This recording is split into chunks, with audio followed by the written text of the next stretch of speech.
নিজের টাকা খরচা করে নাকি শুধুমাত্র প্রমোশনের জন্য?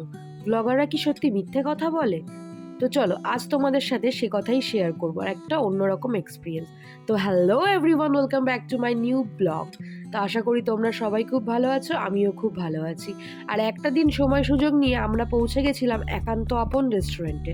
হ্যাঁ, সেই একান্ত আপন, যেই একান্ত আপন লকডাউনের পর থেকে খুব চর্চায় রয়েছে তাদের খাবারের জন্য, বিশেষ করে তাদের বিরিয়ানি, তাদের ফিশ ফ্রাইয়ের জন্য।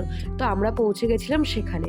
খুব ছিমছাম একটা ডেকোরেশন, উপরেও একটা জায়গা রয়েছে বসার, নিচেও একটা জায়গা রয়েছে বসার। তো আমরা নিচের তলায় বসেছিলাম, আর আমরা চাইছিলাম ওদের সব ফেমাস খাবারগুলোই অল্প অল্প করে ট্রাই করতে। তো তার জন্য ওরাই আমাদেরকে অফার করলো ওদের একটা নিউলি লঞ্চড কম্বোতে। সেখানে কি কি ছিল সেগুলো জানার আগে তোমরা যদি চাও মেনু কার্ডটা দেখতে, তাহলে প্লিজ ভিডিওটা পজ করে করে তোমরা মেনু কার্ডটা দেখে নিও।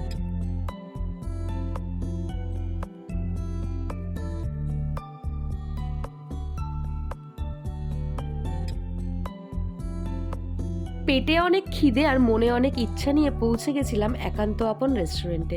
আর আমরা যেহেতু কম্বো থালি অর্ডার করেছিলাম, তাই কম্বো থালিতে প্রথমে স্টার্টারে ছিল ফিশ ফ্রাই। ফিশ ফ্রাইটা খেতে কেমন ছিল? সচরাচর আমরা ভিডিওতে দেখি ওরা একদম রিয়েল ভেটকি মাছ ইউজ করে ফিশ ফ্রাইটা অমৃতর মতো খেতে। সত্যি কি তাই ছিল? হ্যাঁ, তাতে ফিশের পরিমাণটা যথেষ্ট ভালো ছিল, বাইরেটাও বেশ ক্রিস্পি ছিল, খেতেও কিন্তু বেশ মন্দ ছিল না। সত্যি বলছি, এক্ষেত্রে বলবো ব্লগাররা কিন্তু খুব একটা মিথ্যা কথা বলেনি। সত্যি একান্ত আপনের ফিশ ফ্রাইটা বেশ ভালো খেতে। তার পরের আইটেমটাই ছিল বাটার নান আর বাটার চিকেন। বাটার চিকেন ছিল 4 পিস, খেতে বেশ টেস্টি ছিল। আর বাটার নান ছিল একটা হাফ বাটার নান, সেটাকেও হাফ করে দুজনকে দেওয়া হয়েছিল। তো ঠিক আছে, এত খাবার কি আর খাওয়া যায়, এই জায়গাটায় নয় আমরা একটু কম্প্রোমাইজ করেই নিলাম। আর বাটার চিকেনটা খেতে কিন্তু বেশ ভালো ছিল।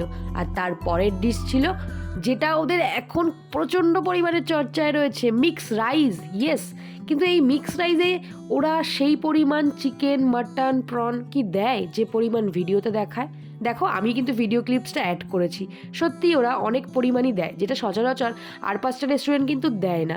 তো এর সাথে খাওয়ার জন্য কোনো সাইড ডিশ ছিল না। এটা ওরা সাজেস্ট করছিল বাটার চিকেন দিয়ে খাওয়ার জন্যই, কিন্তু আমার পার্সোনালি মনে হয়েছে ওরা বাটার চিকেন থেকে 2 পিস চিকেন কমিয়ে বরঞ্চ রাইসের সাথে খাওয়ার জন্য চিকেনের অন্য কোনো একটা প্রিপারেশন অ্যাড করতে পারতো। তাহলে হয়তো কম্বোটা বেশি ইন্টারেস্টিং হতো। তোমরা কি বলো? অবশ্যই কমেন্ট করে জানিও।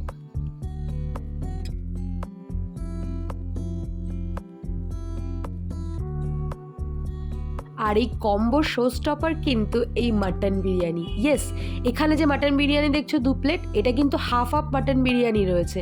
তাতে একটা করে মাটন, একটা করে বড় সাইজের আলু, একটা করে ডিম, সঙ্গে সালাদ, কোনো কিছুরই অভাব ছিল না।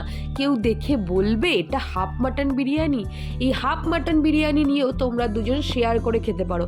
অন্তত আমরা দুজন তো তাই করেছি। আর একটা হাফ বিরিয়ানি আমরা পার্সেল করে বাড়ি নিয়ে এসেছিলাম।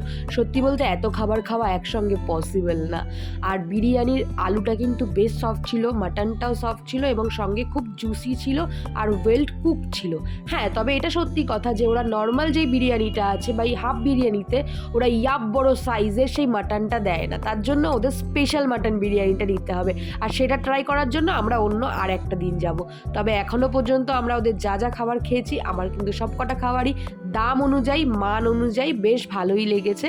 তো সত্যি ব্লগাররা এই একান্ত আপনের ক্ষেত্রে আমার মনে হয় না খুব একটা মিথ্যে কথা বলেছে। তো তোমরা যারা যারা আমার ব্লগটা দেখছো তারা অবশ্যই গিয়ে একবার ট্রাই করতে পারো। আর শেষ পাতে গলা ভেজানোর জন্য ছিল আমপান্নার শরবত। এই আমপান্নার শরবতটা বেশ কি বলবো, একদম অরিজিনাল যে পোড়া আমের শরবত হয় তার মতো খেতে না, কারণ এটা যেই লিকুইড সিরাপগুলো পাওয়া যায়, যেটা জলে গুলে শরবত বানানো হয়, এটা সেই মেটেরিয়াল। তাই এই শরবতটা আমার ওকে ওকে লেগেছে। এরপর বলবে সব খাবার তো ভালো বলছো, কিন্তু কম্বোটা কত নিল সেটা তো বলছো না।